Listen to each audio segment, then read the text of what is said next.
کیا آپ جانتے ہیں کہ بد نصیب بیوی کون سی ہوتی ہے؟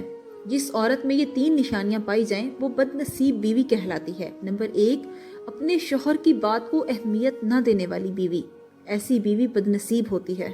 نمبر 2، پیٹھ کے پیچھے اپنے شوہر کی برائی کرنے والی عورت بھی بد نصیب ہوتی ہے۔ نمبر 3 اور سب سے امپورٹنٹ بات، جو عورت بد زبان ہو، جو اپنی زبان سے گندہ بولے اور جس کا شوہر اس کی زبان سے محفوظ نہ ہو۔ لیکن اگر ہم اپنے ارد گرد نظر دوڑائیں تو تقریباً ہر گھر میں ہمیں یہی سٹوری دیکھنے کو ملے گی کہ ہر عورت بد زبان نظر آئے گی۔ اس کی بہت ساری وجوہات ہیں، کہیں پر عورتوں کا قصور ہے اور کہیں پر عورتوں کا قصور نہیں بھی ہے، لیکن میں ان سب عورتوں کو بس اتنا کہنا چاہوں گی کہ اللہ تعالیٰ نے شوہر کو اتنا بڑا مقام دیا ہے کہ حضور اکرم صلی اللہ علیہ وآلہ وسلم نے فرمایا کہ شوہر پر عورت کا اتنا حق ہے کہ اگر شوہر کا کہیں زخم ہو جائے اور اس میں پیپ پڑ جائے اور بیوی اس کے زخموں کو چاٹ چاٹ کر بھی صاف کرے تب بھی وہ اپنے شوہر کا حق ادا نہیں کر سکتی۔ تو پھر سوچئے کہ جب میرے اللہ نے مرد کو اتنا بڑا رتبہ دیا ہے، اتنا بڑا مقام دیا ہے، تو پھر ہم عورتیں کون ہوتی ہیں اس رتبے کو جھٹلانے والی؟ سے کوئی سچا پیار کرتا ہے تو یہ 4 چیزیں ضرور کرے گا۔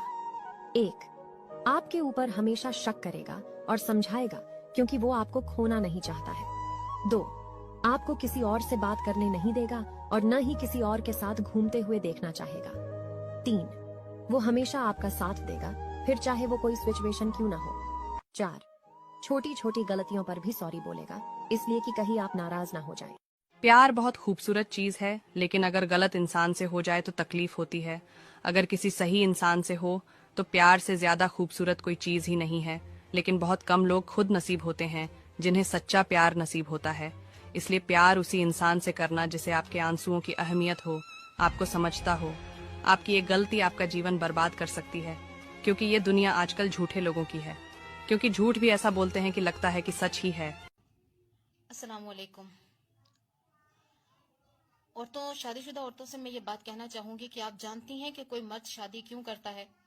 اسے اس کی ضرورت نہیں ہوتی، کھانا آپ کے آنے سے پہلے بھی وہ پکا ہوا ہی کھاتا ہے۔